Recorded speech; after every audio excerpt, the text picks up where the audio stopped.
So today we're on Royal Caribbean's Quantum of the Seas. So we're on deck 10 and our room is 231.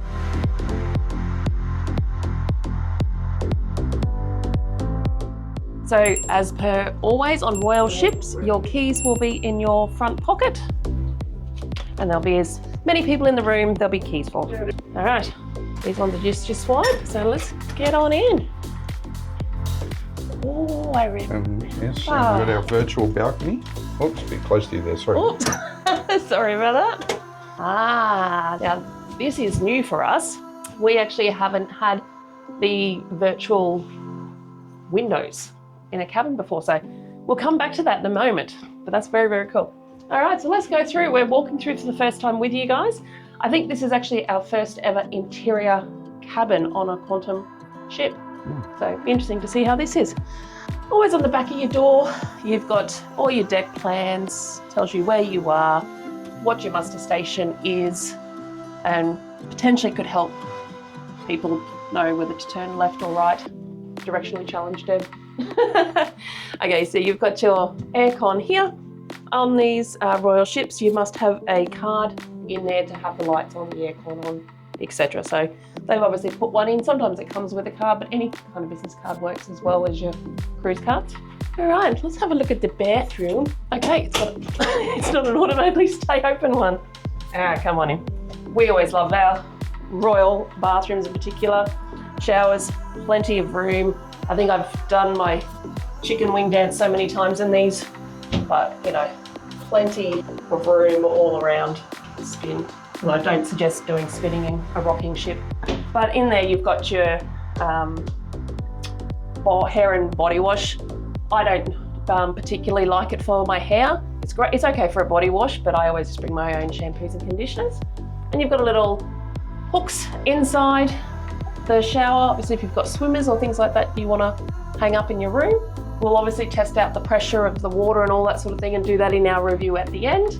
Comes with your couple of cups in here, your bar of soap, hand towels, bath mats, bins, everything. Always good lighting. I actually quite like the lights on these ships. I find that it doesn't cast too much of a shadow over the top when you're doing your makeup and things like that. So nice, comfortable bathroom in there. Oh, and I don't know if you've already seen, you've got your hooks here as well. And the one just inside the door, that's generally where I hang my toiletry bags, and then the others for towels. All right, so we've got cupboards firstly on this side. Okay, so we find it depends on the room and the ship on Royal. Some have these baskets inside the cupboards and some don't. I generally bring an extra storage unit in case I don't have those, but that's always handy. Well, we found the Ovation room didn't have it.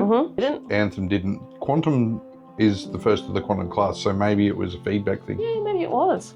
Plenty of hangers in there. Remember, ask your cabin steward if you need more. They're more than happy to help and give you more, but literally this one we're only on a short cruise, so it's more than enough for us this time around. Beside the bed, you've got a couple of shelves, and then you've got your US power socket there. So something to always remember if you're from a different country, to bring adapters for those there. Beds, I love Royal beds. They're usually a bit more firmer, and a lot of people do find them too firm, so you can ask for toppers to be put, again, with your cabin steward. But this one actually feels like it's already got one on as well, so that's pretty good. Above, I didn't open the other one, but you can see it's just more storage, ample storage in these. It's a little bit tight, got the cord on there. You got your TV here. It'll always say, you know, welcome to us. You can watch movies, you can watch the cameras on the ship, all sorts of things on that one. Again, on this side of the bed, I didn't check the light on the other side, but you got your light switch and there's your phone. So if you need room service, concierge, guest services, whatever it may be, use that one right there. The only thing we always note is there is no power point on this side. So there's only one-sided power points, which is a little bit annoying when we can't charge our phones and they're right beside us, but... Yeah, I end up plugging in a power bank to charge my phone next to the bed. Yeah, you do. Because we usually have camera gear and laptops charging at night. Yeah. All right, so let's come to the desk here.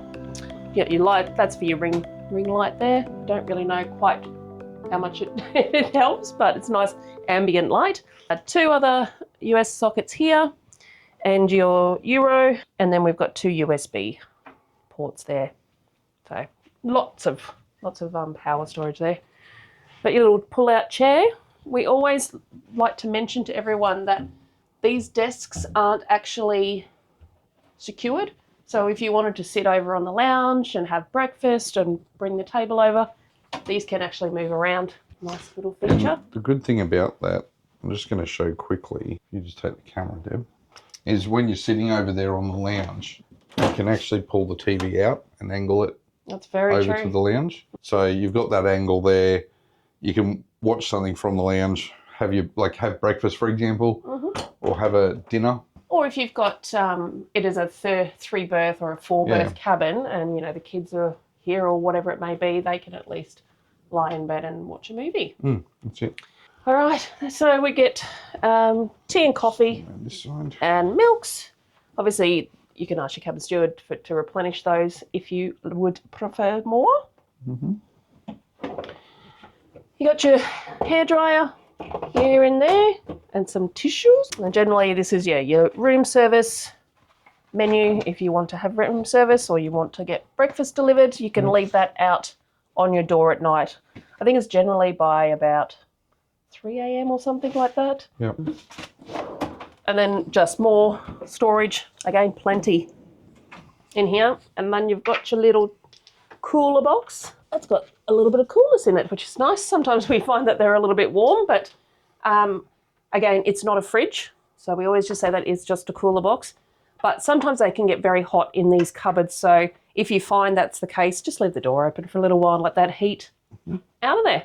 All right, and so then we're over here at the lounge, and again, more storage. So this is now something on our last couple of cruises on Ovation and Anthem, they didn't actually have these above the lounge. So again, this might be a quantum thing. Well, I think we did go past some cabins that had them.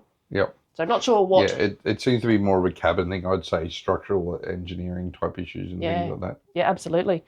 And then let's spin around to this virtual window. So that is actually what... Come back out of the way. That's actually what you would be looking at outside right now if you had a balcony or a... Yeah, so that is, not that there's a lot of motion down there at the moment, but that's actually a live view out to the port, out to the Brisbane International Cruise Terminal. So that will be absolutely beautiful in the mornings, and that waking up to the sea. Even though it's an interior. Yeah. I think that is absolutely a great feature. So anyway...